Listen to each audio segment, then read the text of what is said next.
국민의힘은 어떤지 한번 살펴보겠습니다. 국민의힘의 경우는요. 대선 경선판에 변수 하나가 또 급부상했습니다. 이번 주에만 해도 여러 번 저도 언급을 했던 내용인데 외부에서 구원투수를 영입하려는 움직임입니다. 바로 한덕수 권한대행 차출론입니다. 이게요. 자꾸 사그라들기는커녕 점점 더 커지는 분위기입니다. 한덕수 대행 같은 경우에도 언론지상에 이름이 계속 오르내리고 있고 많은 의원들도 그분을 선호하는 분들이 많이 계셔요. 대한민국 정부는 시스템으로 돌아가고 있기 때문에 저는 뭐 약간의 리스크는 있을 수 있지만은 큰 혼란은 없을 것이다.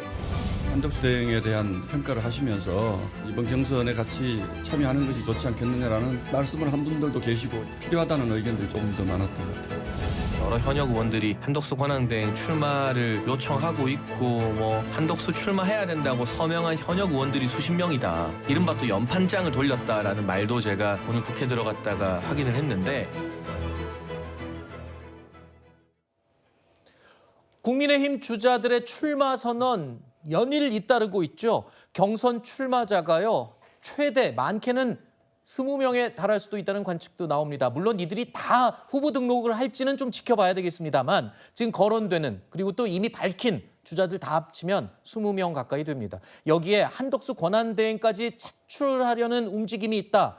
과연 어떤 이유가 있을까 다들 궁금해합니다. 굳이 이렇게 많은 후보들이 나오고 있는데 왜 여기에 또 차출론까지 나올지 단순히 컨벤션 효과 때문인지 잠시 후에 좀 더 짚어보도록 하고요. 한덕수 권한대행은 이틀 전 국무위원들에게 마지막 소명을 다해달라고 당부를 하기도 했었죠. 우리가 얘기했던 내용도 이겁니다. 지금 할 일이 산적해 있기 때문이죠.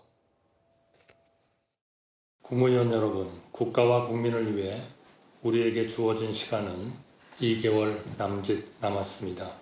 일체의 동요 없이 오직 국민의 안전과 민생 회복, 당면한 미국발 통상 전쟁 대응에 마지막 소명을 다해야 합니다.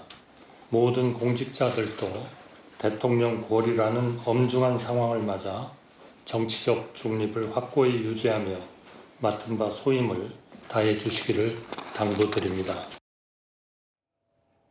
자, 불과 어제, 그제 이틀 전까지만 해도 정치권에서는 한덕수 권한대행은 출마하지 않을 것이다라는 말이 돌고 있었습니다. 이런 상황에서 트럼프 미국 대통령이 한덕수 권한대행에게 28분 동안 통화하는 도중에 출마 의향을 물었다는 겁니다. 이 내용이 중앙일보 보도로 오늘 나왔는데요. 이 내용이 눈길을 끌고 있습니다. 우선 총리실에서는 정상 간의 통화는 비공개가 원칙이다라면서 해당 보도 관련해서 확인해 줄 수 없다는 입장을 알려왔습니다.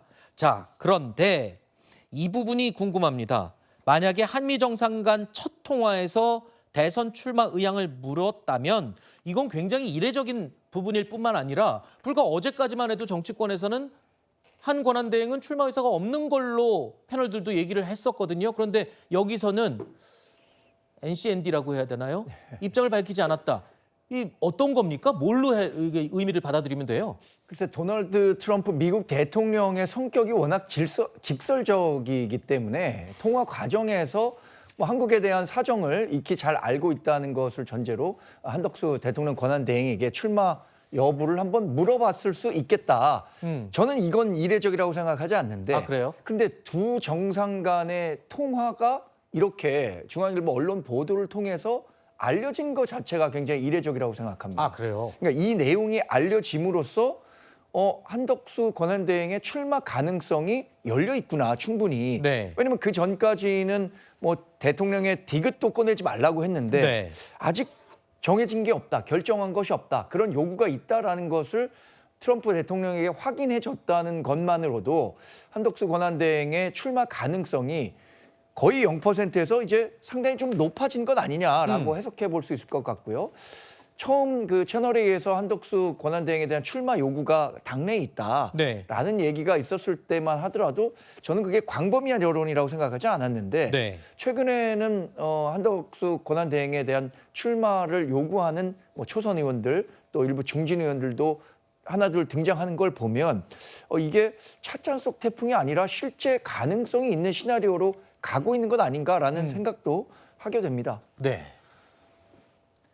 자, 이렇게 계속 점점 커지고 있는 한덕수 권한대행 차출론에 당의 안팎에서는 반발 기류도 조금 감지되고 있습니다. 대선 출마는 개인의 자유지만 10명이 넘는 분들이 대통령 하겠다고 나서고 대통령 권한대행 영입까지도 마다 않겠다는 모습을 우리 국민들이 곱게 볼 것인지 우려하는 심정입니다. 저는 개인적으로 굉장히 부정적으로 봅니다. 대통령 권한대행이 출마하게 되면 남은 2달의 국정을 그럼 최상목 대대행이 또 봐야 되나요? 굉장히 무책임한 행위라고 보고요. 보수는 진짜 자존심도 없습니까? 당내에서 사람을 키워내야지 매번 이렇게 바깥에서 지금 상황 어려우니까 여기서 한 명 영입하고 저기서 한 명 추대하고 이런 식으로는 5년 지나고 10년 지나고 20년 지나도 계속 바깥에 있는 사람만 찾게 될 거예요. 지금 대통령 선거 관리를 해야 할 권한대행이 후보로 뛰는 게 과연 맞느냐라는 의견부터 이번에도 또 외부에서 영입한 인물이냐라는 반발 기류가 감지가 되고 있는 겁니다. 이미 대선 출마를 공식화하고 나선 주자들 입장에서도 조금 불편할 수밖에 없는 부분이 아니겠느냐. 20명 가까운 후보들이 지금 뛰어나오는데 여기에 또 나온다? 황우여 선관위원장은 이른바 한덕수 꽃가마론에 대해서는 일축을 했습니다. 그러니까 아예 본선까지 직행하는 꽃가마론이 또 언급이 됐었나 봐요. 자, 이렇게 왜 자꾸 한덕수 차출론이 점점 커지는 걸까요? 일단 추대론이라는 것은 뭐 불가능한 얘기인 것 같고요. 네. 현재 당이 위기이고 사실은 이제 유리한 그 대선 국면은 아닌 것은 뭐 자타 공인하는 입장이기 때문에 다 네. 인정하는 입장이기 때문에 사실 반드시 정권을 이재명 대표의 민주당에 내주면 안 된다. 그럴 만한 이유들이 여러 가지가 있죠. 여기서 언급할 부분은 아니지만 그러다 보니까 단순한 일반적인 대선의 국면을 떠나서 총력전으로 이재명 대표가 대통령 되는 것은 좀 막아야 되지 않겠느냐라는 문제의식이 깔려 있는 거고요. 네. 그런 측면에서 보면 정당 내에만 문호를 국한시키는 것보다 문호를 개방하는 것이 어떻겠느냐라는 이제 여러 가지 의견이 반영된 한덕수 총리에 대한 이제 대선 출마론인데 어쨌든 저는 개인적으로 누구든 출마할 수 있는 거고요. 네. 다만 경선을 또 치러야 되는 거고 하기 네. 때문에 저 부분에 대해서 당이론과 현실론이 약간의 부딪힐 수는 있어요. 자, 장해찬 최고가 얘기했던 것처럼 당내에서 당연히 저희가 인원을 키웠어야 되는 부분이 있는 것이고 또 대선관리 주무 담당자가 이렇게 또 대선에 나오는 것이 옳은가에 대한 비판이 있을 수 있죠. 그다음에 또 현실적으로 현재 이런 상황에서 모든 분들 끌어모아야 되겠다라는 또 정치권의 일각의 의견이 있을 수 있는 거라서 저는 일단 당사자가 결정한 문제인 것이고 네. 당사자가 결정해서 뛰어든다면 뭐 당에서는 배척할 이유도 없다. 네. 그렇게 생각합니다. 지금 솔솔 커지고 있는 한덕수 권한대행 차출설에 대해서는 민주당에서 어떻게 보고 계십니까? 민주당이 봤을 때는 한덕수 권한대행의 출마할 가능성은 매우 낮다. 아, 그래요? 네, 거기에 있어서 의외로 첫 번째 이유는 이분이 평생 공직자 출신이기 때문입니다. 네. 자, 약은 약사에게, 진료는 의사에게, 정치는 정치인이 하는 겁니다. 그런데 이런 분들 지금 황우여 지금 선관위원장이 벌써 꽃가마 없다고 했지 않습니까? 그러면 추대를 안 해주면 이분은 못 나갑니다.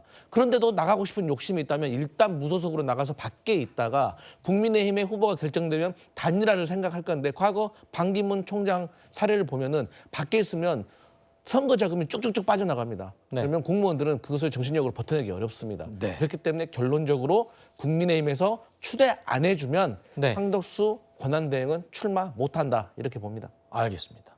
정치공학적인 얘기가 아니라 매우 현실적인 얘기를 해주셨습니다.